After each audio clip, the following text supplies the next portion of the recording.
All in favor? Aye.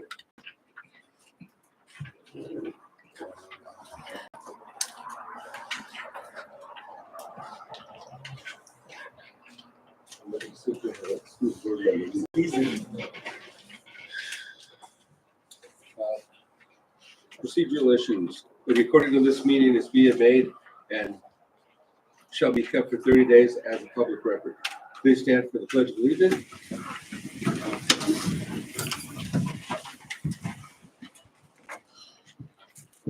Good board member, would you lead us, please?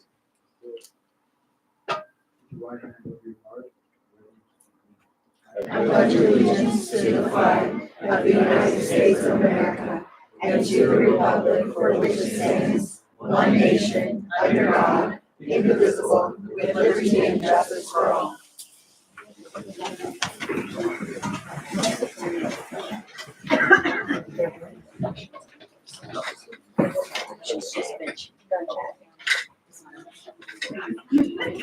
Okay, there was no action taken in closed session.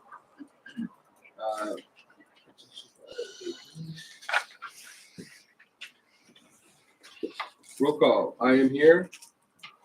Adrian Rendon is here. Robert Vincent is here. Justin Wright is here. Sonny Hepburn is here. And the board member Adrian is here.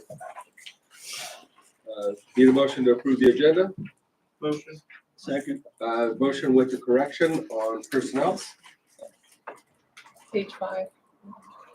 Okay. For the action by Right, second, right. two board member, any comments, any advice? Okay. Thank you. All in favor? Aye. Bye-bye. Robotics competition update. Kim Schmidt. All right, guys, that's us.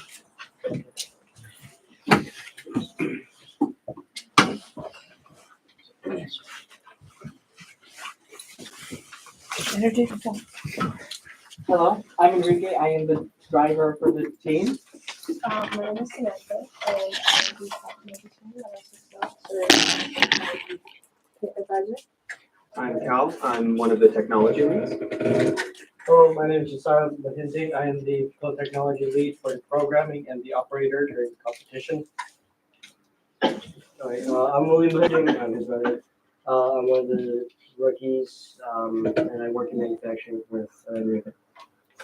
I'm Daniel. I'm also one of the manufacturing rookies, and I also work in business. I'm Addison. I work with whatever the team needs me. So as an athlete with a competition, we finished the robot quite literally the day before, but it was finished. As we got there, we were not able to attend our practice matches due to having to finish our coding. But luckily during our qualification matches, we were able to get our robot up and running. And despite having oncoming issues such as our arm kind of mangling itself and some coding issues, our driver and our operator were able to swerve around it pretty quickly and efficiently. And we were able to turn our robot, which was designed to be fully offense, into defense with a limited amount of time between matches, which is going to give you 5 to 10 minutes. Can you talk about some of the issues you kind of learned? Yeah, with robot, one of the biggest issues that we had to jump over was the battery. It kept on trying to brown out. So randomly, we're going across the field, and then all of a sudden, I would just lose communication, and we had to have constant communication back and forth, letting me know the status for battery and making sure that we had enough juice to continue running. So despite having kind of some issues during the competition, we were able to effectively move around them, and we placed third throughout the whole line. So there's alliances. We placed third throughout the competition and ninth via placement of teams. So overall, third based on our team, and then ninth based on the number of people who went, which is around 53. Which personally, I think is very well for our team, considering that we faced some hardships during the competition and we were able to effectively move around them. And we were also able to kind of expand our sponsorships during the competition. Like we were able to get the Gmail sponsorship recently. And we updated our branding during the competition to kind of get our team and our school out there more. And then we are personally inviting you all to ABR, which tell them about ABR. So ABR, or Aerospace Valley Regional, is our second competition we're going to be attending in about 2 weeks. For us, it's April 2nd through the 6th, but it'll say more on the pamphlet. It is at Eastside High School, Lancaster, and we'll be competing there on team number 6060, where we wear red and our kind of brand is snakes. So it'd be really nice if you guys could come and support us. And we're handing out pamphlets and stickers and pens. Thank you.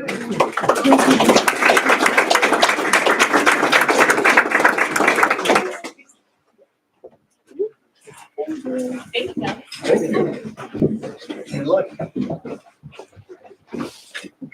So will you guys do your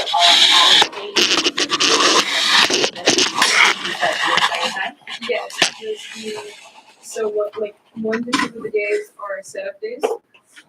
And then the rest of the day, so the second is a setup day for us, so that is closed to anyone anyone wants to watch. Spectators. Yes, thank you. And then the third through the fifth will be the days that people can come and watch, the third being our practice, the practice day, the fourth being the qualification day, and the fifth being qualification and the final day. And it's free to anyone who wants to come in. All you have to do is just walk in and take a seat on the bleachers.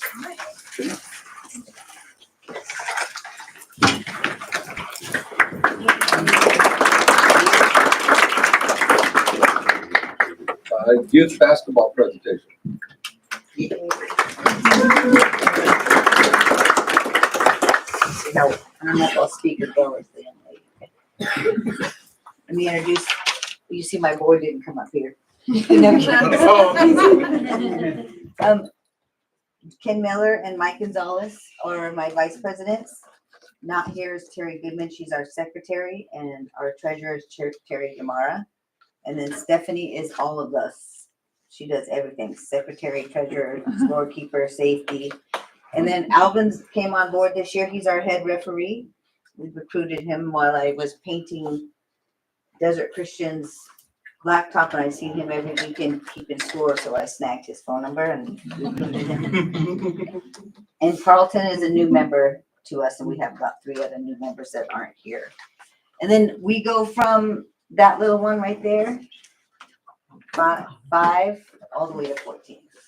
Okay, so we are here to express our deepest gratitude for your continued support of the Roseland Youth Sports Club for the last 32 years. COVID robbed us of 1 year. And to emphasize the importance of our partnership with the district in providing positive recreation opportunities for the youth in our community. Your commitment to providing facilities has been instrumental in the growth of our program. Roseland Youth Sports Club was founded in 1992 with about 18 teams and 120 kids. And we partnered with the base to bring kids out. And then we also partnered later with Cal City. So those kids would have a place to play. But then we got too big and we had to say, sorry. Otherwise we'd be here forever on a Saturday. So from there we went to this year of having 30 teams and about 350 players, ranging from 5 to 14. And we have a 5-year-old program where some 4-year-olds play, and then a couple 3-year-olds, and there's about 40 of them that I coach for 2 hours for those 10 weeks. And we provide basketball teams for co-ed, and then we also started, I think, the girls team maybe 10 years ago, where we just put a flyer that said girls on one side and co-ed on the other to get the girls out. So we have a lot of girls. And then to piggyback off that, 3 of those girls that went to state played in our program. We began our journey in a small gym / cafeteria at Tropical Middle School. And if anybody's been in that cafeteria, can you imagine? You didn't have to run very far to get on defense and offense. With increasing demand for our program, we now utilize both the new Tropical Gym and the Roseman High School Gym for about 10 hours every Saturday during our season. And our season goes, we do signups in December, and we go from the first Saturday after the first of the year to mid-March. As a recreational league, we focus on teaching players the correct fundamentals of the sport while fostering teamwork, discipline, and camaraderie. We really focus on teaching basketball, not winning. So we do have some kids who play in travel ball or whatever, but we still focus on teaching basketball to all of the kids more than winning the game. And all the kids get the same amount of playing time. And say a kid plays 3 quarters, like a Saturday, they could not play 3 quarters again until the whole team and our scorekeepers keep track of that. Our program operates entirely through the dedication of volunteers, including board members, coaches, referees, scorekeepers, who devote countless hours to ensuring each season runs smoothly. From organizing signups and evaluations to handling logistics and paperwork, and our volunteers work tirelessly behind the scenes to provide the opportunity for our community and children. Additionally, RYSC remains the most affordable sports program in Roseman, ensuring accessibility for families in our community. And we do allow about 5 families who request to play for free. Usually we don't turn anyone away. We only ask that you don't do it every year so somebody else can have it. As our town continues to grow, it is vital that the programs like ours receive the necessary support to provide structural, healthy activities for our youth. Your dedication to supporting the youth program has made a lasting difference, and we look forward to continuing this collaboration for many years to come. So we really want, I know it's 32 years and here we are finally saying thank you. But it's important that you guys help us, because when we first started the program, we practiced outside. Well, the youth of today do not know how to do that. No. And we lose light. So having the facility, and then the church has a building. Hopefully the new school will have a gym, because with all the homes coming in, I can see us just busting at the seams. But we appreciate you guys, and thank you. Thank you.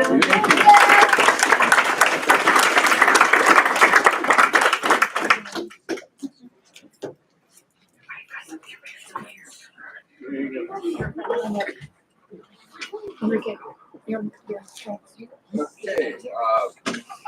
recognition of Teacher of the Year, Ms. Hargis.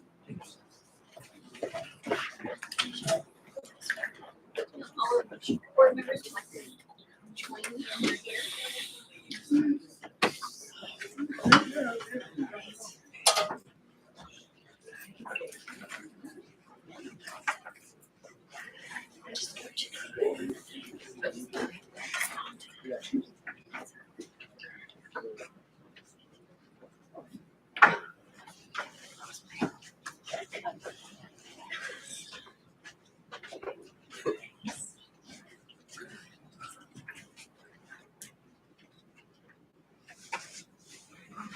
Well, welcome everybody. Each year, all of our school sites get to choose, and it's always a stiff competition. Their Teacher of the Year. So it is a great honor to be able to award those. And so we have our Teachers of the Year, and then we have one District Teacher of the Year. So we will go ahead and we will start with Diane Sinclair.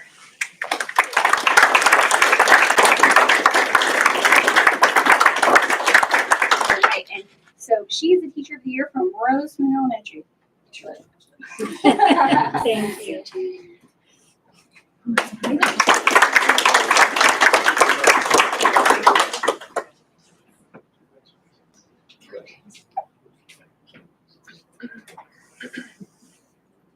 All right, next we're going to bring up West Park, and we have Mr. John Moorfield. Be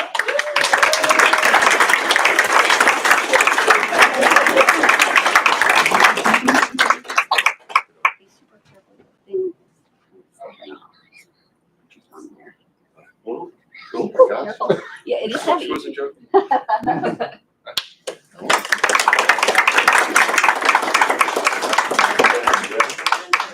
From Alternative Education, we have Miss Christina Hillman.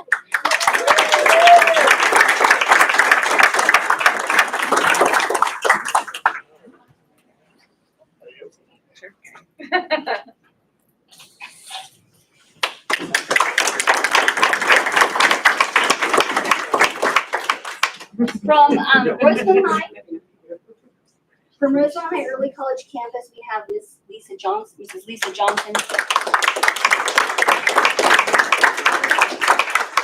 She was not able to join us tonight, but I did want to make sure that we recognized her just the same.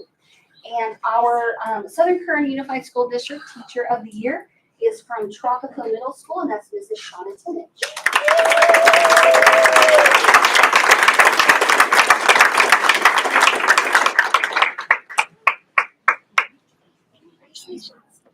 And as Teacher of the Year for the district, Mrs. Timmich will compete at the county level.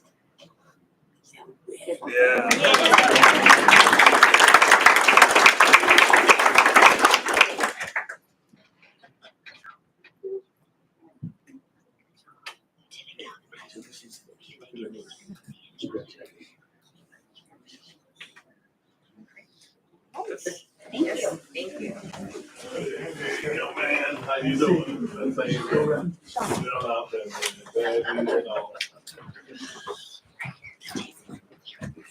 And if I could just take a moment, they do have nice boxes, so I wanted to make sure that everybody got their box.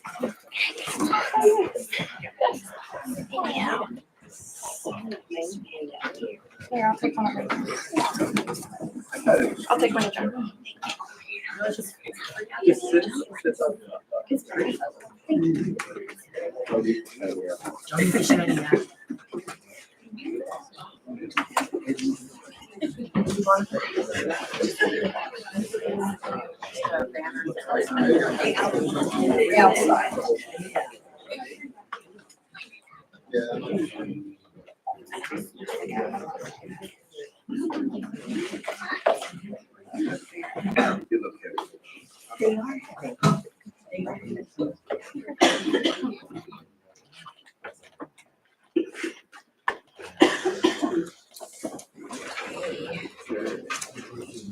CSEA. Even though the robotics team already left, it's been still good, so congratulations on your placement, even though all the minor setbacks. It's amazing to watch them work. It is amazing to watch them work. Yeah. Diana, thank you for your presentation as well. Teachers of the Year, thank you for all your dedicated hard work and congratulations. CSEA report. Last week we had 8 of our parent educators attend a CSEA parent educator conference. I believe we have at least one from each site. Didn't get a lot of information. I heard it was good, educational, informal. So we do have a chapter meeting next week. So hopefully we'll have more information that I can share with Superintendent Gaines with our labor meeting later that week. Other than that, not much. Got negotiations starting on Friday. Looking forward to that. And that is it. Thank you. RTA. Ms. Tuttle said, she was reminding me that last meeting, we had a lot of people, also 5, I think, or 6, so tonight, it's very nice to see everybody outside tonight, but, no, it is nice to see everybody, it was a nice demonstration to hear from robotics, as well as all the teachers of the year. I know Connor would be very happy for Mr. Warfield and Ms. Timmich. I speak very highly of the two of them. Connor had and speak very highly of. So congratulations to all the teachers of the year. We're excited at RTA. We're going to be starting our negotiations, well, not for a month, due to some conflicts, but we finally did get our sunshine proposal in. That was quite the task, so I can only imagine what the actual negotiations are, but that should be easy, I'm sure, very easy. We'll knock it out. We probably won't even need 2 days. We'll just get it done. But no, it'll be fun. And, to see the process and everything like that. But no, everything else, is going. It's been very good working directly with the district office and myself, and we're doing great. Thanks. Leave it at that, I think. And everything. So, but thank you. I know everybody has a great night. It's been a long day. It's been a long day. Student board member, Adrian. So, good evening, everybody. Hope everybody had a great day. I know I did. Today was payday at work. Yeah, but besides that, let me get started on my board report for the school sites in our district. All right, and so first starting off with West Park. They would first like to note that their PTA fundraiser is open until March 31st, and fundraising packets were sent home at the beginning of this week. And West Park appreciates all the support that its families have and community have put into this fundraising, and just notes that the contributions of money to this fundraising is going to help fund special events for West Park further along in the future. And now West Park would like to also announce that their first session of the Lego Club is coming to an end this Friday, March 21st, and that notices will be sent home tomorrow for students selected for the second session, which will run from March 28th to May 30th. So keep an eye out for that to see if you're in the second session. And then also West Park states that it's been incredible to see students' creativity and teamwork throughout these Lego sessions. I bet it is great.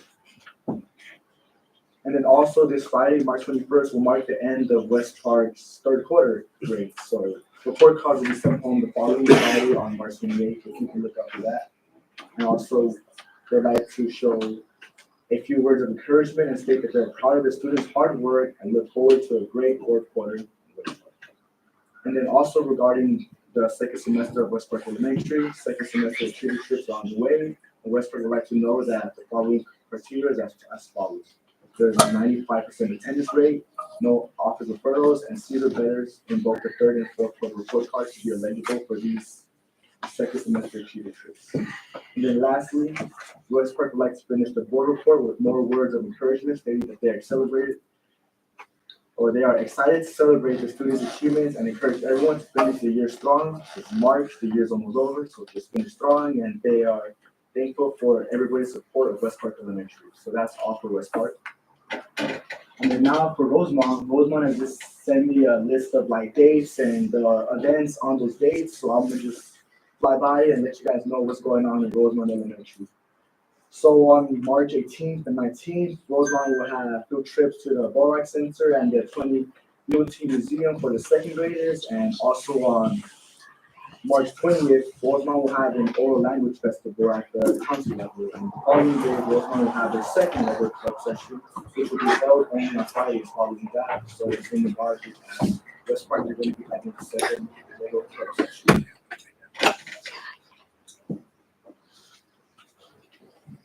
Then, also, the following Tuesday, on the 25th of March, one half of Rosemont's kindergarten will be going to the Cube for a field trip, and the other half will be going on April 1st.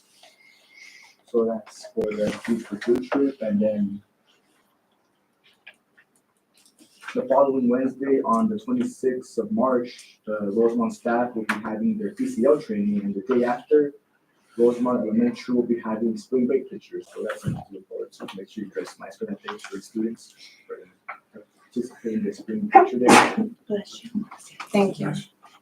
And also the following Friday, the 28th of March, will be a busy month for Rosemont because a lot of events are happening that day. First, Rosemont ASP will start to sell their BunnyGram fundraiser. And additionally, this is the last Friday of the month, so Rosemont will be celebrating March birthdays on that day as well. And then also an audiologist will be at Rosemont doing hearing tests on some of their students that day. And lastly, TK and kindergarten will be going on their first activity trip to the see Paddington and Groove with snacks provided for the kids. And then last but not least, on March 31st, the last Sunday of March, Rosemont will celebrate the third quarter. So that's all of the Rosemont Elementary. And now for Tropical. Tropical would like to note that the boys and girls soccer season has just finished, and they made playoffs with the boys having a record of 2-1-2, and the girls having a record of 2-5-1. The last one, because goes win, loss and draw. So that are the records for the boys and girls soccer team. Then also, I'm pretty sure today's the first day of spring, right? Mañana. Or tomorrow. So in Tropical, to start off the spring's first day, which is tomorrow, they look forward to their track and field, which practice has started for that. And they're looking forward to a great season. And then also, Tropical would like to announce that last Friday, their Ivy students had a field trip to Magic Mountain, and it was amazing, and they had a blast. Oh, and one more thing, they would like to announce and congratulate their staff members of this year. First, we have the classified staff. Mrs. Ayers, did I get it right or no? Ayers, sorry about that. And the certificated staff, Mrs. Tinish. So congratulations to you guys. And now for Rosemont High, or my school, we have won the best attendance award for March, so congratulations, Mr. B, for that as well. All right, and we'll have the school white tree, which will be announced soon. Sorry, I didn't realize. I just realized. All right, and next, as you guys may know, that our girls basketball team made it to state finals in Sacramento. Sadly, they lost, but this season was a wonderful season for them. They won CIF, they won and the regionals, and they made it all the way to state. And then for the youth basketball team, this is something that should inspire you guys to continue on once you guys reach high school and can try to do that and more and win state finals. But I just want to say congratulations to our girls basketball team for making it that far. I know at school everybody was cheering them on and watching the game, and I really hope they won. But the fact that they made it that far is amazing, and I'd like to congratulate Mr. Armstrong and the girls soccer team, or not soccer team, basketball team, for their hard work, because right after last season they only had a few weeks of break and still started to train. It was a few weeks of break and started to train in April after the last basketball season. So that's your dedication to grind. And now in regards to drama students, as you guys might or might not know, were able to perform Dr. Seuss stories at West Park of Rosemont Elementary. And we hope that they enjoyed our advanced drama students giving the performance of Dr. Seuss and those things. And also, I would like to personally congratulate a fellow RHS student, Leonardo Vasquez, for being awarded a $94,000 scholarship from Embry-Riddle University, which he plans to pursue at aerospace engineering degree.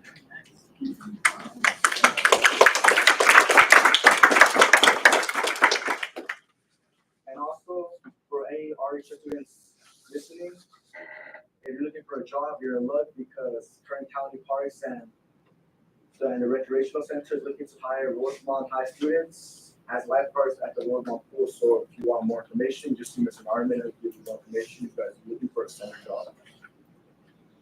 And then also regarding robotics, you guys may know that they competed at the Ventura County Regional and that they placed 40th in that tournament, and then that a second ranked team choose their squad to help them out and assist them in the tournament, and they took second place. And then I would also like to note that they will have another tournament at Eastside High School from April 2nd to 5th, as they stated. So if you guys want to come support them.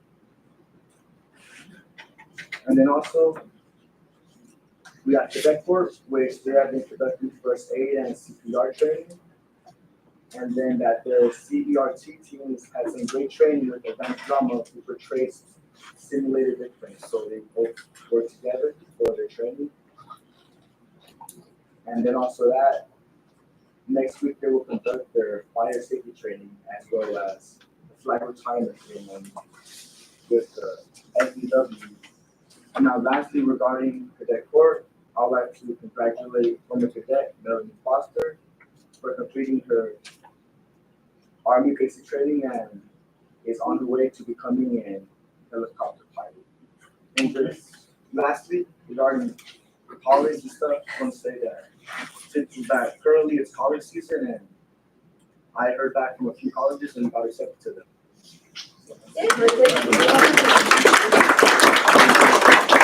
So as of right now, I got accepted to UC Davis, UC San Diego, UC Merced, Riverside, San Jose State.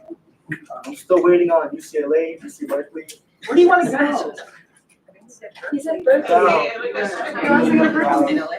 Yeah, and I'm waiting to hear back from Stanford too.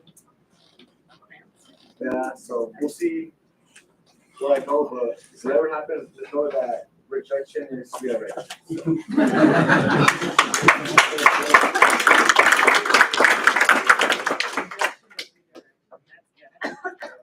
And that's all from me. Thank you. CDO. Robert. Alrighty, well, between last board meeting and tonight, things have been slightly less exciting for me. We had auditors out, so, it's not nearly as fun-filled as all the activities happening on campuses and, writing about getting into colleges. But I just want to say thank you to all the folks in my department that, pull together when the auditors come out, and thank you to all the folks at the site that, at the school sites that, get visited by the auditors to, see how the ASBs are doing and everything else. Thank you in making everything as painless as possible. It's, thankfully not a painful process when they're out, but it's, also mildly stressful to be like, okay, cool. We have folks going through everything, then let's make sure that, all of our ducks are in a row. So, it's making sure that, everything's good. Looking forward to starting negotiations with CSEA this week so that we can, get through all of that and hopefully, thinking like a session and a half we're done. Okay, Lisa, sure, okay. I'm gonna take that as a yes. I'm gonna be optimistic, but second interim is on the agenda for tonight, and then I want to thank Graham Backfield is here tonight from our bond council to speak about item C in the general portion of the agenda, just because it's definitely more his area of expertise than mine. So I just want to thank him for coming out to give you guys more info and hopefully not have me get confused and then, have you guys wondering why I'm here. So that is it for me. Thank you, Robert. Assistant Superintendent of Instruction and Curriculum, Dr. Mendez. Good evening, everyone that joins us in person, also online. Congratulations to the robotics team, as well as the girls, Roseman High girls basketball, and also to the Teachers of the Year for being recognized. Congratulations to everyone. I want to comment on a couple of professional development opportunities.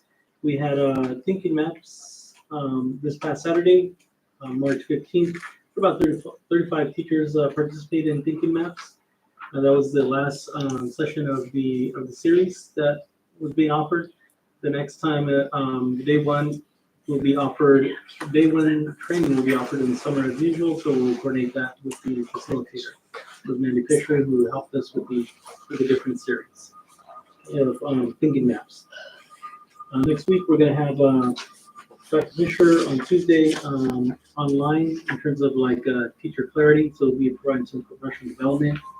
On Wednesday, Dr. Wetzel continued to work, online with the fourth grade, team, and then Ken O'Connor, the SKUSD grading committee on Thursday, we'll be with, Ken O'Connor online as well. That's recorded at 6:30, and just continue the work that's been occurring with the SKUSD grading, committee. So we'll be, meeting with him next Thursday, March 27th. We continue to review, our orders for next school year. We're looking at the numbers in terms of our curriculum, orders in our books. And then we're also preparing for summer school. Looking the same thing at our numbers and, ordering the materials that we'll need, replenishing materials for summer school. Had a chance to attend a foster youth and McKinney-Vento meeting, liaison meeting at KCSOS, today. And then I had a chance to participate in the California Collaborative for Educational Excellence, and obtain information in regards to, professional learning communities, and different, systems that are being utilized, at other districts as well in regards to PLCs. So that concludes my report. Are there any questions? Okay. Thank you, Dr. Menace. None, you. Assistant Superintendent, Special Education and Pupil Personnel. Hello, everybody. I also want to congratulate everyone.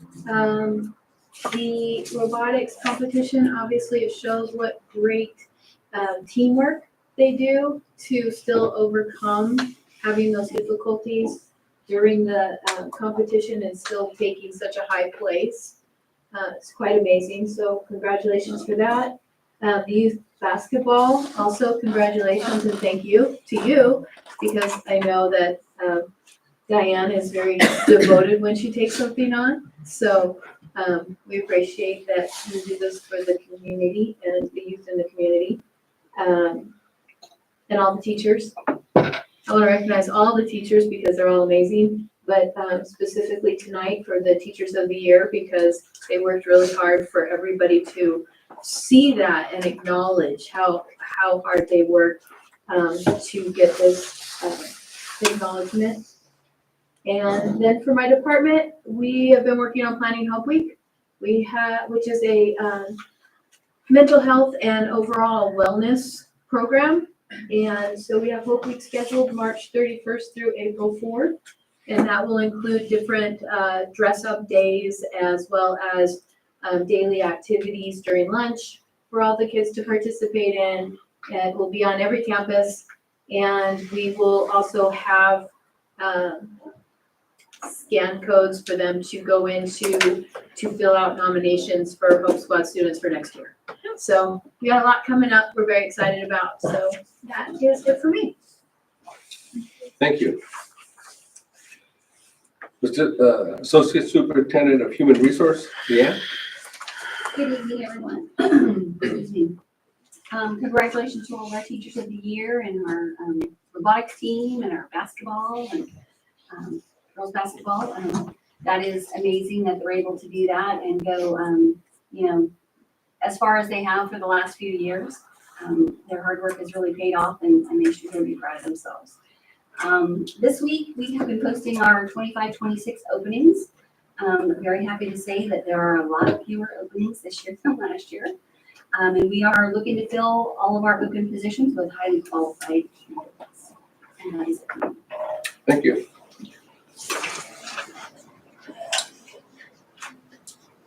Superintendent Gaines. Thank you, Mr. Gutierrez. Okay, I want to say good evening to everyone here. We've lost a few since we started, and also to our parents and community members joining us from home. Kim, I want to say thank you. Thank you for taking on the robotics. That's a lot of work, and it's working with a group of really detail-oriented students. They are great kids, and thank you for that. And I wish them the very best as they continue to compete this year. To our Teachers of the Years, all I can say is 5 incredible people. The competition was really really intense this year, and I just want to say congratulations to all of them. Our girls basketball team, although we lost at state, I was kind of nervous. I was very nervous to say the least, but I can't tell you, I don't think, I was talking to our athletic director, Mr. Johnson, after the game, and we both came to the conclusion that our girls at that moment really didn't have an idea of what an accomplishment even though they lost by 6 points the state final game, to make it from all the way CIF. I was teasing him. I said, I think they have a better chance of a three-peat than the Chiefs, really, because they won CIF 2 years in a row, and there's only one senior on that team. And so I just want to say to Coach Armstrong and his team and all of the girls who played, wow, I couldn't be more proud of a group of young ladies, and I was so happy to see them at the steps of the Capitol building, and they were actually singing a little bit of Sacramento when they were up there prior to the game. So that was awesome. And I want to say to CSEA, Friday it is. Jeremy, I'm excited if you are, and I'm doing lunch. So hey, you can do lunch next time. And Mr. Shevlin, we're going to get there.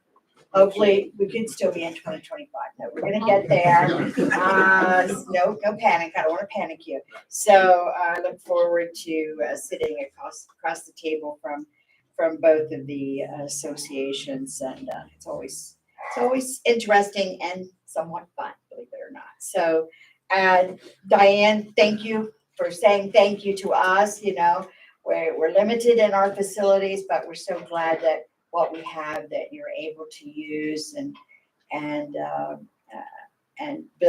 bring such an amazing program to the youth in Southern Kerr. I'm very happy. Thank you for that. So I think that's for me. I will be presenting the February, Adrian, not March, attendance awards. So yeah, let me get onto that real quick. So I want to say February was obviously not a good month. Yeah, a little disappointed. I don't know what we need to do, but we need to do, we need to really, you know, talk to our students about the importance of being in school every day and on time. So, best elementary attendance. Let's see, who do I have here tonight? All right, Mr. Holmes, I'll give it to you since you're here. Come on up. West Park Elementary. Are you surprised? I'm surprised. I'm surprised. All right. You're welcome. Okay. Now, best secondary is always fun because this battle is like, I don't know, kind of interesting. Very interesting, I will have to say. The winner for the month of February, Roseman High.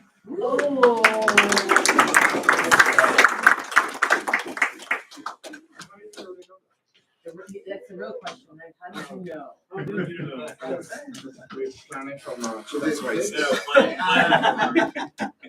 But this is February. Congratulations. And the most improved, and I'm really excited about this one tonight because, believe it or not, the only school that's attendance did not dive a little bit in the month of February, Rare Earth.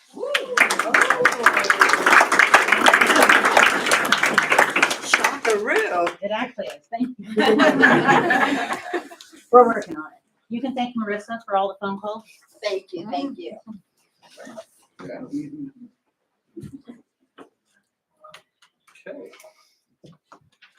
Board communication. I figured you'd start with me. Okay, congratulations to all the teachers of the year. We have a lot of great teachers out there, great staff, both teachers and on our our classified. Congratulations to teams. I know robotics, I remember when I kept pushing Dave Racek to come here, because I've known Dave for a long time. Is he still with us? Okay. Dave Racek is the NASA guy that's out there trying to get us. He's always bugging me about, well, we need a big pad over here. We need this, we need that. Doesn't fall on deaf ears, except it falls on deaf ears for me, but we'll leave that one alone. But eventually we'll get there, I promise. And Justin Armstrong, I've attended a lot of the basketball games. I do like, the basketball and so forth, and really watching the girls and watching them grow and grow and grow. And I'm going to hit up on something in a minute, because I'm going to also pick on Diane for a minute. And other, all our sports programs are getting better and better. As I said, Diane, I'm going to pick on you. I've known you as long as I've been in town, and I came here in 1990. And we've coached against each other, we've umpired, we've done everything possible. One of the things about youth programs, they are feeders to our high school programs and junior high, because actually, junior high. You got one alumni from your program that's actually playing varsity basketball in Japan. I don't know if you knew that. Okay, you know who that is. Ilya. So I'll pick on her about that one too. But thank you, because I remember when you started the program, I know you were there. I was there, part of it, helping out a little bit, but not as much as my son Jay, that's why she's in Japan. And of course, the person on your right is a gentleman that I've known for a pretty long time. We have refereed together on, I'm surprised he's refereeing, because he keeps complaining about how sore his knees are. That's what got me. I got a knee replacement, so I can't do it anymore. But, but thank you, because you do put a lot of effort in working with kids, and a lot of fun. And the same thing with the rest of the folks here. Without the volunteers, it does not work. And Diane, I don't know how you do it, but thank you. I have a big group of people. I don't do it by myself. I know you don't. I recruit. I'm a good recruiter. Okay, then basically that's all. Sunny. Yes, me. Hi. Thank you guys all for being here. Congratulations to all the teachers of the year. Is Miss Pinch still here? No, she won't. I think she's gonna take it home, guys. I think we're gonna win it again. That'll be a threefer, right? That would be three-peat. Yes, a three-peat. That's what it's called. That's what it's called, a three-peat. I wanted to say that my youngest is in the Lego club at West Park, and she really enjoys it. And I feel like it feeds into robotics, because we ask her, what are you doing? Where are the Legos? She's like, we're working on computers and doing this and doing that. So I figure it kind of goes hand in hand, right? Eventually, that's the goal. First does have a robot or a Lego club. Okay, awesome. Tomorrow is the first day of spring. What are you guys growing? On your campuses? At your houses? Weeds? Grow something productive. Grow anything. You can grow anything. The chicks in our class just hatched. Nice. All right. We have chicks in their class and they just hatched yesterday. Oh my gosh, spring babies. I love it. I love it. That's fun. But I do want to see campuses growing. Things Mr. Holmes is looking away from me. That's why I see the empty boxes on your campus too. But come on, guys, it's the time. Ground soft, dig some holes, bury some trees, whatever we need to do. Other than that, congratulations, Adrian. I hope you go somewhere fabulous, learn some things, do some things, become some things. You know what I mean? So that's all I have. Sorry. Thanks. Adrian. Just a quick thank you, everyone, for joining us tonight. Congratulations to the teachers, basketball. Thank you for doing what you're doing as well for the community. Mrs. Schmidt, keep up the hard work. I know it takes a lot of dedication, a lot of time over the weekend as well too. But I know the kids are really good and they're really dedicated. So, They're good yeah. kids. They make me proud. Yeah. And I think that's it. Justin, So last week I had the opportunity to go to Riverside and watch the girls play and win. It was pretty awesome. Unfortunately, we did lose the state, but we were still champions on the South. So That's right. happy with that. I will say the sportsmanship has been pretty awesome. Just to watch the girls do that, and then also our robotics team, even though we don't come first or second, coming in third with the joint venture is pretty amazing. So let's keep up that. And then that's it for me right now. I would just like to thank Ms. Schmidt for the work that you do with the robotics team. I know it takes a lot of time, but thank you, and all of your whole robotics team. Tell them that we really appreciate what they do with their hard work and dedication, and being able to go through the struggles and It's get there problem at the solving end. skills. Exactly. That's awesome. Teacher of the years, of course, you know, that's what we all strive for here. And thank them on each one of the campuses. Let them know that we really appreciate them. The award's one thing, but acknowledge that they do a great job. You know, that's the main thing, because they do. Diane, you and the youth program, thank you. We are very selfish because you're feeding our programs. So thanks to all you guys that volunteer. You guys do a great job, even though sometimes the parents get a little out of hand. And in youth programs, the parents are the worst. High school and junior high ball is so different. It's better, it's easier to control the parents. You get the little guys going, and the parents are like,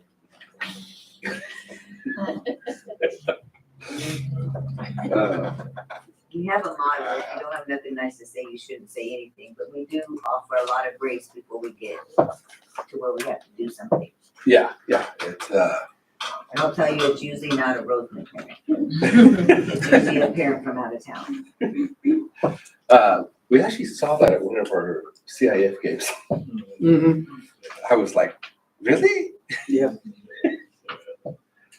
Anyways, the girls basketball team, they were amazing. I came to every single home game that they played with, and I was just in awe. Watching them play, the speed that they play at, and the discipline that they have compared to the boys. I'm sorry, the boys. I think the girls have played more disciplined ball than the boys did this year. And I watch college girls basketball because my girls all play ball, and two of them actually went on to college to play ball. So, I'm just a fan. Okay, that's it. Thank you. Subcommittee meetings. Anybody have anything on the subcommittees? We had a discipline meeting today, so we're just working on that, and hopefully you'll be seeing something soon on the agenda. On the building side, everything's just going right along.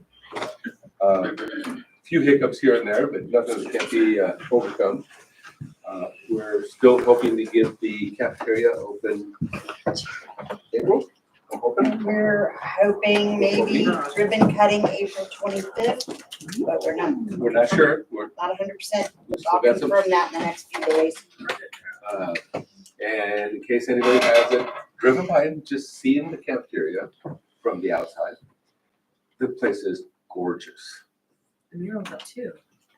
Oh, I saw it like driving by. I know, I'm just. By the mural. Oh. We're not there It's a yet. secret. It's not finished. The inside of it is just, it's gorgeous. There's still got a few more things to finish up in there, but and then the layout for the outdoor dining, lunching or whatever you want to call it is really nice. We got the tables set out there for the, under the awning. And then we have a little garden that's getting put in with, all the tables outside in the garden. We're gonna plant some kale? Kale, Yeah. you can plant whatever you want over there. That dirt is hard as a rock. We gotta get some wood chips. We're gonna bring in some wood chips to blend it. They're putting it in. All right, good wood chips. I don't, Or the decorative ones. We'll talk about it. I'm not a big fan of wood chips, other than unless you can bury them with the soil. Yeah. Anyways, Yeah.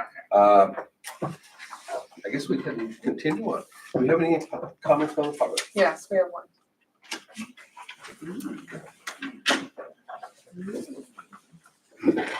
Okay, members of the public may address the board on any item within the jurisdiction of the board by submitting a presentation request to the secretary or by email. Members of the public are strongly urged not to mention personnel by name and are reminded that if they do mention personnel by name, they are not immune to legal action. Each member, I lost my place. The board may limit each speaker for 3 minutes with a total of 20 minutes per topic. Victor Ward?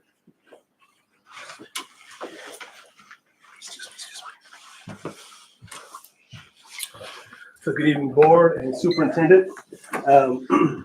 My company has created a video yearbook, which allows students and teachers and administrators to upload their own videos, pictures, and music. And it basically takes the thought of a picture is worth 1,000 words to a 1-minute video is worth about 2,000 pictures. And so, usually your yearbook staff and your students work really hard and they're trying to create a product, a yearbook in the year 2025, but they're kind of using tools from 1925. And so I brought a few things that remind me of, a few relics. One is the transistor radio. I used to listen to all my Laker games, and I'm from the Bay Area now, but still a Dodger fan. Not so much Laker fan, I hate to say it. But nevertheless, I used to listen to all my games on the transistor radio. You all probably remember the Polaroid camera. Now, this is a really old Polaroid camera. I don't even think the picture came out, but you remember those Polaroid cameras? That, Came out the side. What were you saying? Came out the side. Right there where your hand is. No, like I said, this one is super old. Oh, right here. There you go. You're right. Yeah, this one. I had eBay, and of course, the relic of relics. We all remember the rotary phone. So, I still have one. So, now, these all, it's they're old, but we have something that's newer and better. And this is not to get rid of the traditional yearbook. Those are great, but there are things that we should improve on. And sometimes the traditional yearbook needs a little bit of help. About 30 years ago, I was a long-term sub in the Oakland Unified School District. I had a 5th grade classroom, and it's graduation. And all the kids are singing, "I Believe I Can Fly." It was a great time. People are crying, I'm crying. But if you think about it, there's never been a graduation photo in the traditional yearbook. Today we've heard about the girls basketball. We heard about, of course, robotics. And they did a great page in the yearbook, but I would love to see a video of the girls' team, especially when they beat Riverside. For different reasons, I'm really happy about that. But anyway, so we'd love to see that. I would love to see the robot. I like watching those battles. They're awesome. And again, not to get rid of the traditional yearbook, but this is a way to really honor those things that need to be honored beyond just a page. And last thing I'll say is this works for Prop 28. And Prop 28 only gives you one particular video. Thank you. Thank you. Sure.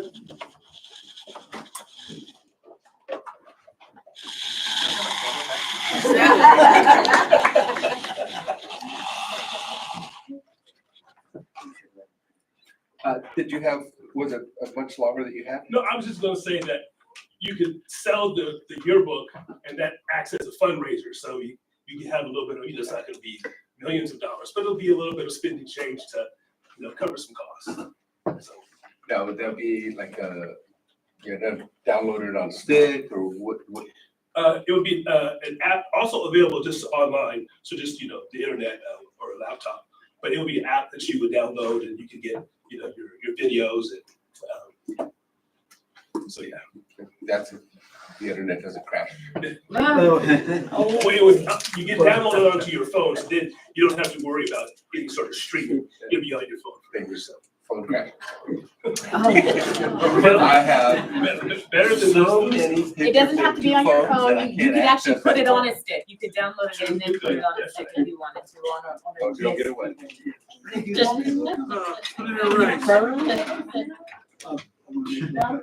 Mr. Ward, you're correct on that. One of the things that I did during my reunions, and I got a 60th coming up this year, we did a videotape of I put all those on a CD. We sold them actually for $10 a CD, and that's what's our seed money for the reunion this year. So I know what you're talking about. Just I beat you to it a long time ago. No, I'm sorry, what was the name of your company? It's called Cruise Media, but we call this Real Time, the yearbook. Thank you. So. Real time Thank yearbook. you. And I have flyers I'll pass out. Okay, thank you. Thank you so much. Consent items. Does anybody have any questions on A through F? I have a question on item F. So, it's on page 53 in our agenda. And so it says, the agreement allows SKUSD CTE teachers to complete required pathway coursework through San Diego County Superintendent of Schools. So what pathway will they be working for? Like what coursework or what pathway is the coursework? Depends on the CTE pathway that they teach. Okay, so it's just like an open portal for pathways that need to be taught, or are we bringing in teachers? I'm just confused. Most of the teachers already have a CTE credential, but those who might be in need of the credential that have other certificates or have other degrees, we can put them through this program for that specific pathway. For our teachers. Yes. So say you have the automotive pathway that you got your credential in, and you wanted to do welding. You can sign up through the program and go through it and then get your medal for the other one too. Okay. And I see this is good into 2027, so it's just like whoever needs it, it'll take a year or a couple months, or depending on how much work they put into getting this pathway done. Yes, they have so many years to complete the pathway. I believe right at the current moment, we have one person in the pathway, and Leanne, please feel free to correct me if I'm wrong. I believe it's our teacher in the medical program is completing her CTE. We have two. We have two, okay? Our cadet. Thank you, guys. Appreciate it. Oh, sorry, I'm sorry. Appreciate you guys. I'm sorry. So Okay, we have that two. was my question, so no, that does answer that for me, so no further questions. Thank you. Okay, do I have a motion to approve? Motion. Second.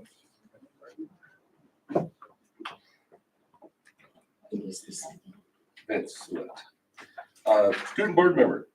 I just also have a question on it. I just wanted to wonder why San Diego County? Like, was there other counties that offered CTE pathways, or was like what was the reason for San Diego County? That's what answer that. Yeah, there's not a lot, and so San Diego County is probably the biggest of the CTE programs, so that is the one that most of ours have gone through. Yeah. So that's why we kind of keep that. All right. Yeah, besides that, I believe, Ms. Hargis, again, correct me if I'm wrong, they complete the work through University of San Diego, USD. Yeah. I believe so. Yes. Okay, all in favor? Aye.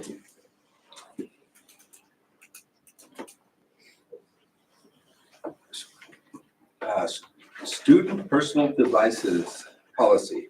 No. Everybody got a copy of it and are reviewing it. Anybody who has any questions on the policy, feel free to throw your questions on it, and we will, because this is just an informational item. And we all got the updated sheet. Yes. We will be bringing it back at the next board meeting.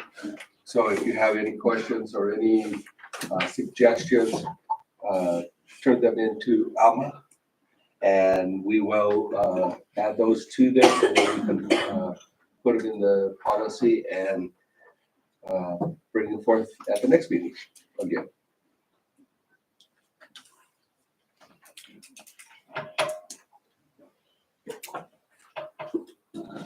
Okay, approve Southern Current Unified School District Transportation Plan. Mr. Irving. Alrighty, this is an annual requirement that started a couple of years ago when the state started to actually reimburse for home to school transportation. So the first year required, districts to meet with, East Current, for us, East Current, Air Pollution Control and other stakeholders.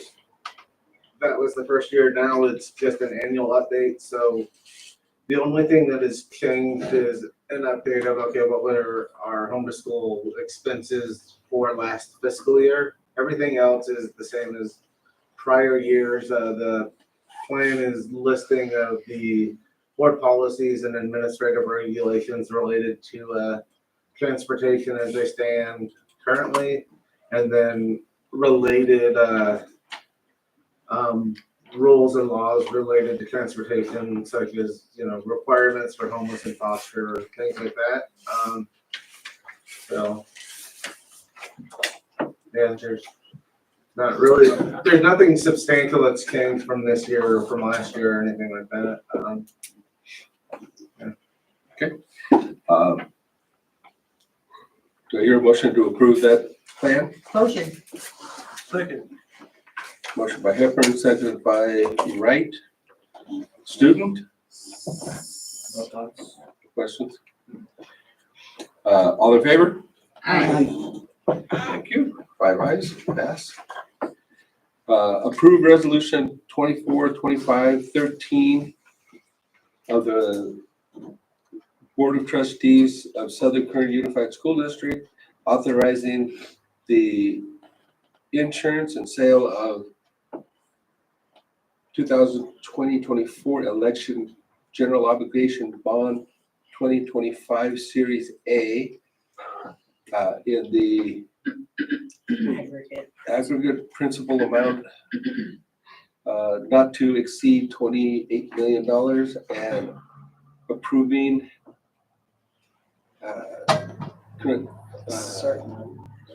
other matters relating to the said bond. Mr. Irving. Alrighty, so for this one, I'm gonna turn it over to Mr. Graham Beck from Nixon Peabody. Nixon Peabody is the district's bond counsel, when it comes to the upcoming sale of Measure H bond that passed in November. So we'll let you take it away, sir. Thank you, Robert. Members of the board, thank you very much. Superintendent Gaines. Yes, I'm here to briefly discuss the resolution, the documents that it approves, and take questions. The resolution itself, as Robert said, will approve the first series of bonds under the new Measure H. It contains the provisions relating to the payment of the bonds of principal and interest. It contains a pledge to the investors that the tax money will be used purely for the bonds, to repay the bonds. And it contains the deposit of funds into the building fund held at the county after the bonds are sold. It also approves the form of 2 documents. First is the preliminary official statement. This is the disclosure document. This is mailed out to the investors or potential investors so that they have the relevant information on the district, on the tax base, on the state laws that govern the sale of bonds, so that they can make their investment decision. The other agreement that it approves in form is the bond purchase contract. This is where the district would sell the bonds to its underwriter, here R.W. Baird. They would act as the intermediary that sells the bonds to the ultimate investors. This is sort of the main step to make the decision as to go forward with it. If you choose to approve it, we would continue on, talk to the rating agencies. We would release the preliminary official statement to investors, proceed with the sale of the bonds, and typically about 2 weeks after the sale is when the bond proceeds would actually be deposited with the county and available for use. So I tend to keep it short because they're long documents and they're not that exciting, but I'm certainly here for questions if you have. Does anyone have any questions? I don't. No. Show me the money. That's right. Or give us the money. Show it. As a point of order, if you could do a roll call vote for this, this Yes. item. Okay, thank you. Okay, first off, I need a motion. So moved. Motion by Vincelette, Second. seconded by Wright. All those in favor? Aye. Roll call. Bob? Roll. No. Mario? Aye. Aye. Bob? Sunny, aye. Adrian, aye. Justin, aye. Aye. There you go. Aye. Thank you very much. Thank you. 5 ayes. Perfect. Okay, thank you. They did that. It's on there. RTA Sunshine proposal for US. I know, SKUSD dated March 13th, 2025, and for 2024-2025, proposal of the Roseland Teachers Association to the Southern Current Unified School District public employees for the 2024-2025 collective bargaining negotiation. We will now recess for any public comments. So moved. Have to second that? Yes, we I'll said. second that. Second that, all in favor? Aye. 8:21. Okay, anybody have any questions? Any answers? That's my line. Mr. President, may I just tell the board members that if you want to look at that proposal from RTA, it's on page 127. There are several items. articles there that we will be discussing next month when we begin the negotiations.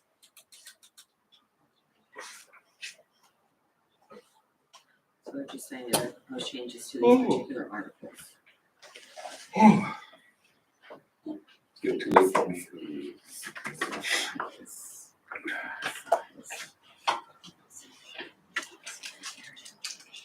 I'm on my committee.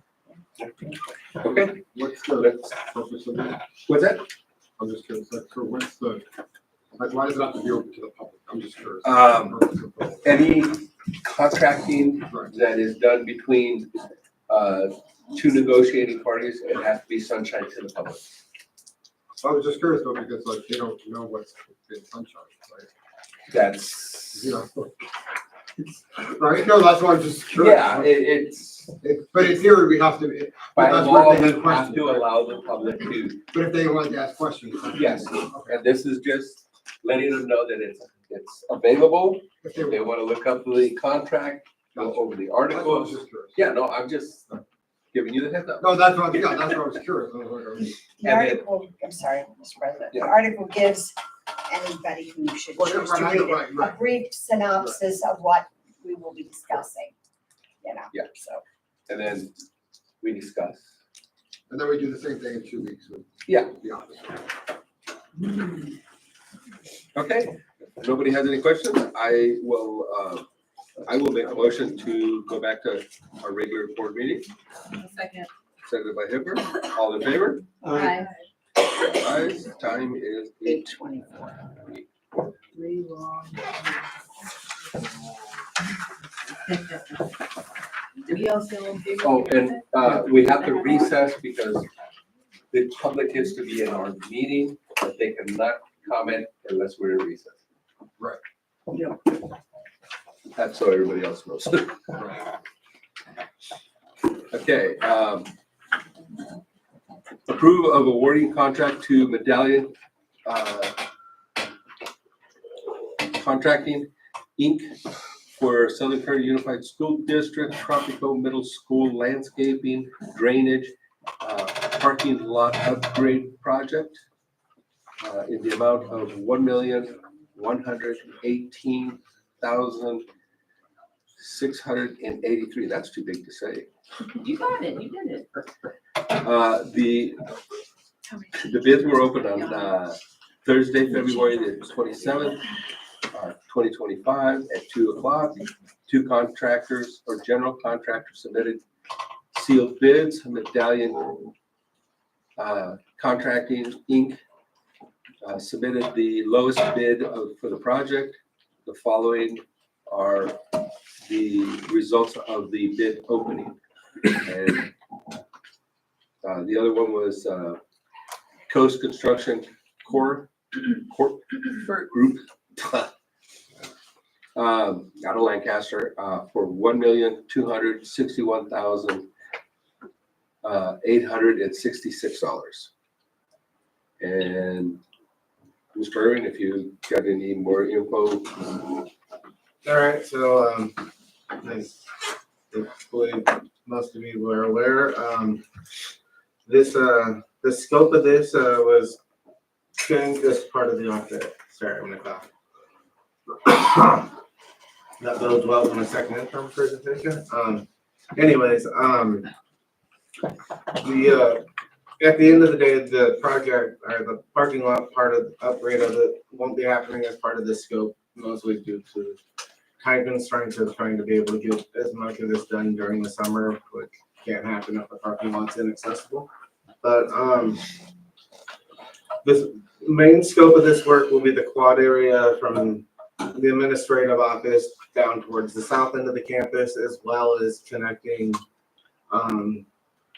the drainage for rain and other water to the retention basin on the south end of the campus. So there will be the significant amount of trunking that needs to happen off campus down towards that south corner of the Tropico and Roseland Boulevard. And yeah, we had two contractors that bid on the project, and Medallion was the lowest bidder. And what brought this into effect is we've been having a real issue every time it rains of having 6 inches of water sitting between the two old section of the quad area by the bathrooms that would just sit there. And the kids are all splashing through it and For years. for years. And we've been needing to get rid of that. And the trees were getting so big in the middle that they were actually lifting up everything. So one of the things was we've got to get rid of the trees. We've already got rid of a bunch of them on the top side. I think we still have to do the ones on the bottom, right? And replace the trees because they're pushing up the dirt so high that it's causing flooding in the classrooms. So You we said have to. replacing the trees with Oh, yeah, we're different, doing. different type of trees that Yeah, work. it's smaller, of course. The trees, the roots are about that high outside of the. Some of them were all the- diseased as well. The landscaping. And there was a whole bunch of, was it a wisteria? Is that what that stuff was that they put on the end that went everywhere? And it was making such a mess of the classrooms because it was starting to trying to get into the walls. So all that, we cut a bunch of that out of there. So then now we got bare pieces, planters that you can go use. Like, I'll Go run put around out and start putting chilies or seeds something everywhere. out there? Yes, just surprise. Anyways, that's what brought on the project, and since we gotta do it all anyways, why don't we make it pretty and make it nice? Are you gonna put grass again, or? Yes. Yes. Yes, Yes, and it will be different than what's on the playfield. yes. Okay. It's probably gonna I be am- RTA turf, I think. None of us are happy with that, With the grass. with the grass out there. Mr. President, I just want to give Dr. Keys, I just want to say, Dr. Keys, I need to have a conversation with you because some of those classrooms on the older section down there will have to be moved. The teachers and Whatever don't throw storage. anything at me. There's a few of them during this time, Yes, just because of the disruption. Thank you. We'll talk about that tomorrow or Friday. yes, ma'am. Thank you. Yeah, cause, after everything we had to go through to get the bids done, the DSA approval and all that stuff, it kind of cut into the time that we need to get it done. Yes, sir. Okay, so I need a motion to approve this. Motion. Second. Right, and Vincelet? Adrian, got any? Just. It does just, wait, have we used medallion before the names? Yeah. Yes. Yes. Yeah, right. They're the ones doing the Yeah, cafeteria. exactly. Sounds good. Alright. Yeah, send that. All in favor? Aye. Five ayes. Approve change in contract with Coast Construction Group, order number 001 for the after-school program at Roseland Elementary School, the old campus, for a total of $27,076, or 76 cents, sorry. My eyes are, I can read 76. yeah. So what's the change? Robert? Alrighty, so this is a change order. Most of the cost of this is unforeseen from DSA. There we go. Coming through, and the joy of modernizing a classroom buildings from the late 50s, early 60s is prior work that was done and then covered up, and then as walls come down and framing gets looked at of some structural deficits that don't necessarily meet code in 2025. So there's about $12,000. The change order is to address those unforeseens with some demolition and then repair of that. The other significant portion of it is a addition requested by the district of a for an access panel for the high-low drinking fountain that's being installed over there, so that the access panel will be in an area where less accessible, susceptible to freezing. So in the if you're in the corridor that would go up to the old main office, one of the old closet areas, putting in a false wall basically on the backside of the drinking fountain to then house the plumbing for that instead of being more exposed into the elements. And then inspection of sewer lines is about $4,000 of it, because again, that side of the campus is fairly old and has not had any major work done in a while. 54. I think so. Yeah. So yeah, so it's That campus is older than I am. That's it. You saying I'm old? Not at all. I make a motion to accept. Second. Thank you. And right. Yep. All in favor? Aye. Approve Southern Cumberland Unified School District cabling upgrade, internal connection E-rate funding, year 2025-26 E-rate, year 28 for 470, estimate number 12339.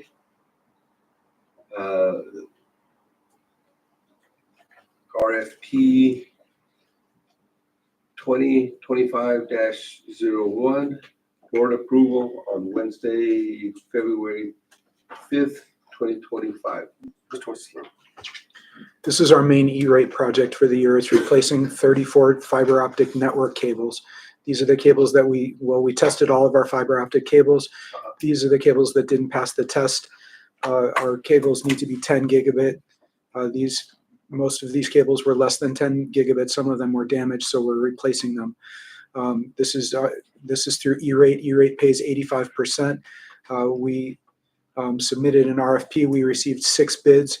We went with the lowest bidder, Advanced Communication, who are charging us $117,000.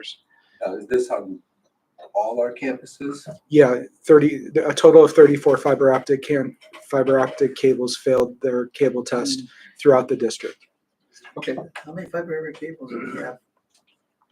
Median. I would estimate approximately 100. Okay. I wasn't sure, but it was close. Okay. This is going from like 2 strands to like 12 strands, I think, something like that, right? Yeah, we're going to 12. We're standardizing on 12 strands. Okay. Okay. Motion by Vince Lett, seconded by? Second. Seconded by Wright. All in favor? Aye. Aye. I forget to ask. Stu, what do you think? I agree. I have a question though, but Yeah, go ahead. aren't fiber optic cables like connected like in the ocean or? No, they might be, but these are not. All right. We don't have any ocean nearby. I was gonna say, if you guys should be in trouble. Don't listen to They're in the ocean. Oh, now the fun part. Second intro, Mr. Irving. Make our life interesting.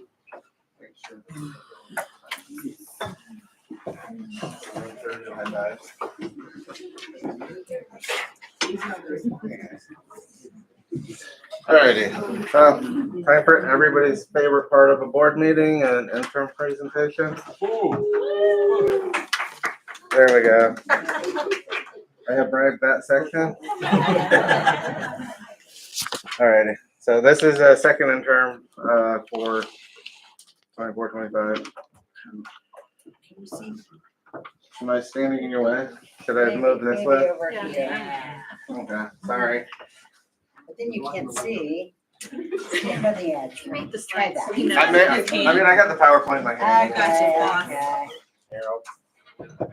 Sorry about this. All right.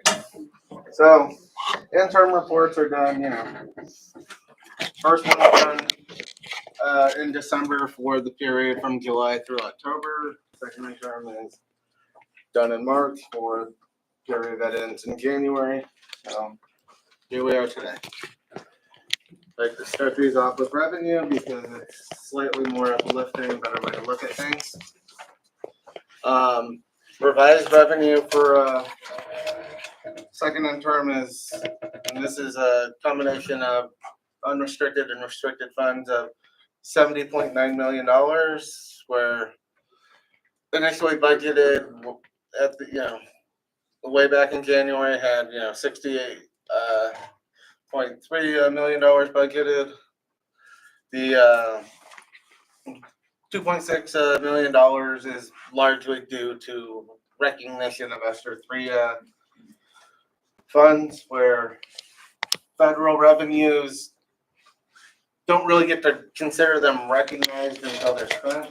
So, yay for that. If we get, sorry, am I hearing things? Okay. I'm hallucinating, sorry. It's late, huh? Yes, I'm sorry. Anyway, sorry, so, you know, we get $100,000 of Title I money, we only spend 50,000 of it. We can only recognize that other 50,000 of it as, you know, revenue earned, and that other is considered unearned revenue because it has yet to be spent.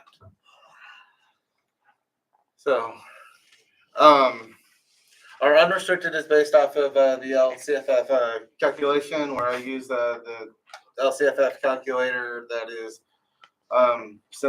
provided by FICMAT. You know, it's standard throughout the state, so it's, you know, not me making up my own spreadsheet and being like, yeah, this seems legit.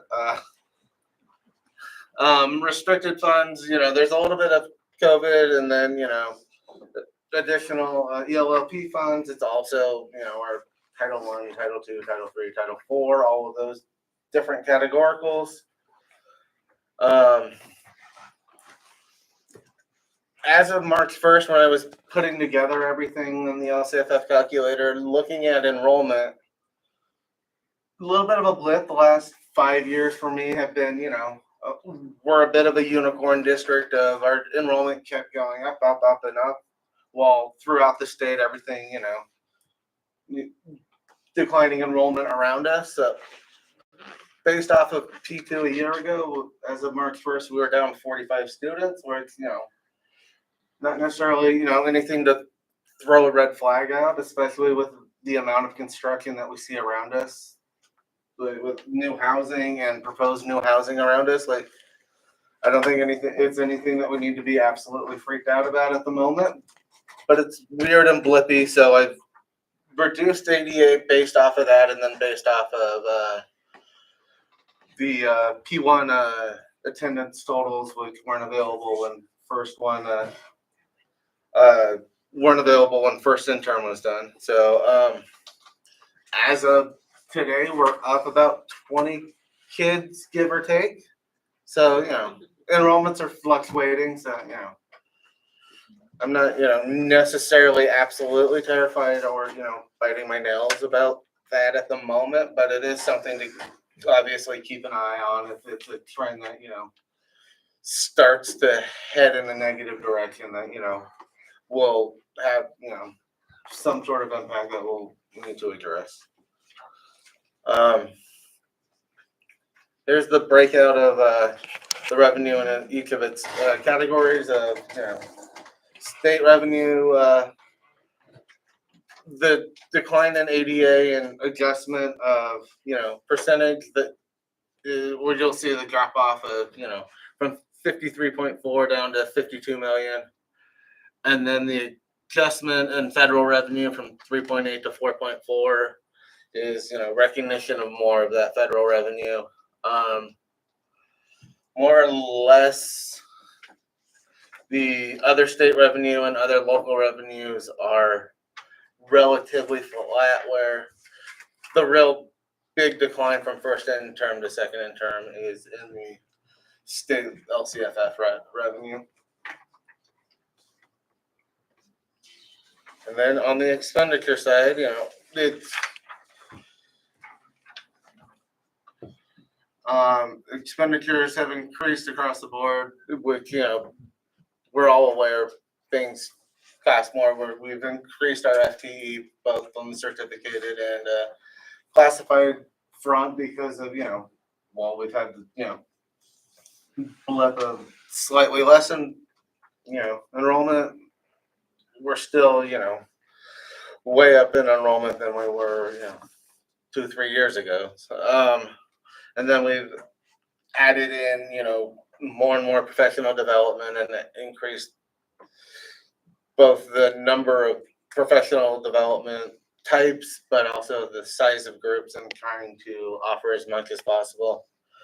And then also over the last couple of years, there's been a growing students with disability percentage for the district.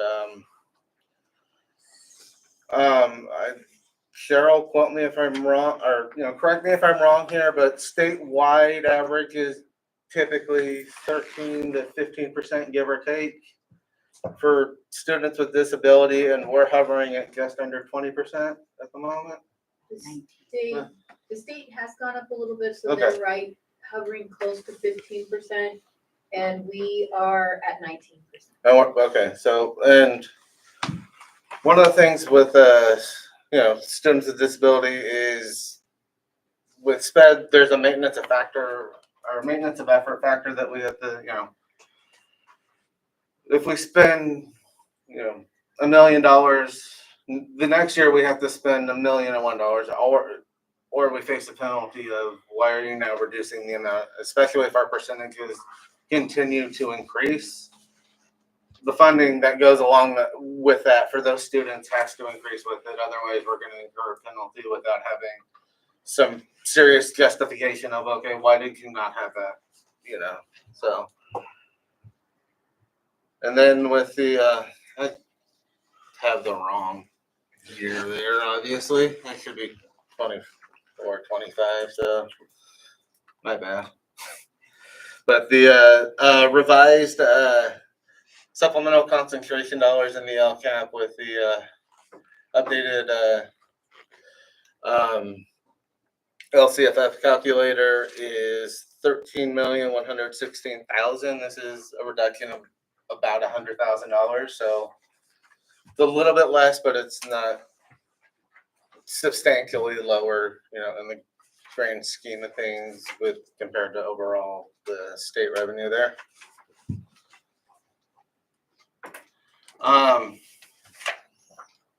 Salary and benefits currently make up about 76% of total expenditures, factoring out the construction components of the LCAP, because those are larger one-time expenditures. So it's an uneven, it's an unweighted scale to look at it if we're factoring the cost of the LCAP portion of the cafeteria or the locker room and things like that. Here's the breakout of expenditures. As you can see, largely across the board, higher from first interim to second interim. This is a combination of, we've increased more staff at first interim. There was more certificated openings. We were still, waiting for some of the SPED openings that were unfilled to be filled. There were still some classified openings that have not been filled. And then again, with growing SPED numbers, we've increased the number of, paras. Benefits go hand in hand with, more people. Cost of benefits will rise with it. And then there's been some augmentation with books and supplies and services and other expenditures of, fluctuations as the year goes. And then with the services and other expenditures, there's a combination of needing for the positions that service providers that we, have on staff and that we still need, there's, offsetting costs within there. And then our other outgoing expenditure is up slightly from 4,000 to about 8,000, which is a cost to the county office for students that that live within our district but do not attend Southern Kern. So overall, our expenditures are up about $2.5 million, $3 million. And then for multi-year projection, goal of this year, we already know, is 1.07%. Our ADA percentage is, I'm estimating at this point, 93%. This is an increase from last year and is continuing a trend of increasing, albeit slower than we would like, but it's still increasing year over year post-COVID. And then, restricted funding, includes, again, ELLP, our title program, CTIG. And then because we've started negotiations so late, there are no guesstimates of what salary increases are because we haven't sat down with either one of the bargaining units. For the subsequent year assumptions, use the LCFF calculator for the unrestricted. Being as conservative as possible, I did a minimal increase of about. We lost about 45 kids. I did, knowing that TK window is expanding, and did an increase of about 35 kids, and then for next year, and then remain flat the year after, just to see, if things trend as a plateau, as instead of just, we're immediately falling off a cliff. Where are we with that? And then a modest increase of ADA of less than 1%, and then flat for the year after.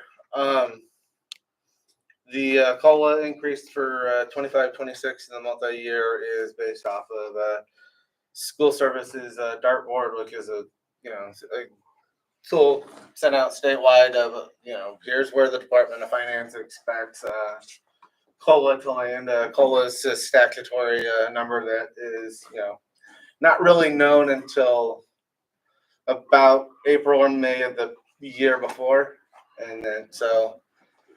Right now, back at first interim, it was projected at 2.7. It's been decreased to 2.4, but as time goes on, we'll see. Step and column, I've stuck with the standard 2 to 3.3% each year, and then CPI. So the Consumer Price Index is using school services dartboard again because it's something tried and true throughout the state. Same with the projected increases for employee pensions, so the cost of PERS and STIRS for classified or certificated. And then for both state and federal categoricals, I have revenue flat at the moment. On the state side, the last time state taxes had a delay, the state then overestimated what those revenues would be. And then we wound up in a situation of last June of CTA and CSBA threatening to sue the governor about Prop 98. So with the fires affecting LA and LA County being delayed on their taxes, LA County pays a substantial amount of the state's taxes, their personal income and capital gains. So I'm not guesstimating on behalf of the state that they've nailed down those assumptions correctly, because I don't think they have. And then federally, I'm not knowing what's happening at all. Gonna leave everything flat. Typically, for moving from year to year with the title programs, it's left flat until the middle of the year, so that we at least have a jumping off point for Title I or Title II, and then adjust it partway through the year when we get the revised totals. And then along with those, I am projecting that trends with our students with disabilities will continue to increase, which will affect our unrestricted dollars, because we will have the maintenance of effort requirement, and if state and federal or one or the other remain flat, it's going to have an impact on whether or not there's a COLA to those funds or not. So anything that we don't receive in revenue specifically for SPED, we have to do a contribution from our unrestricted dollars towards those SPED resources. So that is, and the next slide is the year over year reserve percentage levels, and really the next year little bit of a decline, and then everything being flat from 25-26 into 26-27 with, you know, revenue staying basically where it is other than unrestricted off the LCFF calculator. And everything else, that's, you know, you see a significant decline from 25, 26 into 26, 27, and that's largely due to the increase in contributions towards the students with disabilities setting. And then finally, our other funds that, you know, everything up until now, you know, is Fund 1, which is the general fund. It's, you know, bread and butter of everything. This is projected ending fund balance. When I do, you know, unaudited actual report, Fund 21 will have probably more than $6,000 in it. Otherwise, our bond sale went absolutely horrible. Time for that to wake up. And, you know, there will be, you know, modifications to cafeteria fund as we get closer to the final completion of the NPR at the high school. Very good. Good job. Thank you, sir. I have a question. I'm just curious. Fund 40 is that $61? I believe so, yes. Okay. Can we add to that, or is that just where it is? Special reserve capital outlay. What is that? It is a set aside fund that, you know, exists. We haven't obviously touched it in a very long time. $60.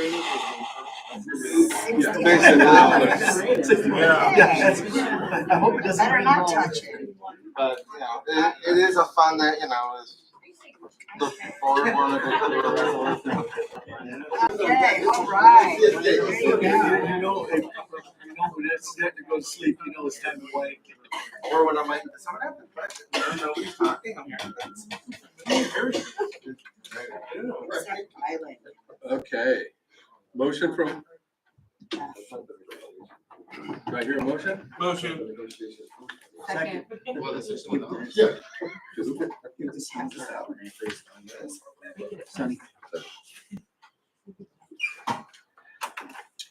Motion by Wright, seconded by Hepburn. All in favor? Aye. Good job, Robert. Approve the following list of personnel items. Ms. Hargis. Yes, there is one correction, and it's in the top section, the classified confidential employment. From the bottom, Shauna Grinner, she actually was at West Park and not Toronto. And then with that correction, we just ask you to approve everything.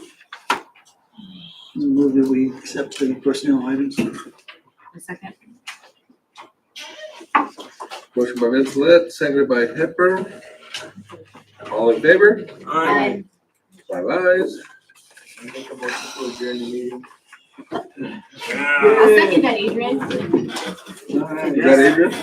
Yep. You're already on roll. Who seconded? All good. Seconded by Hepburn. All in favor?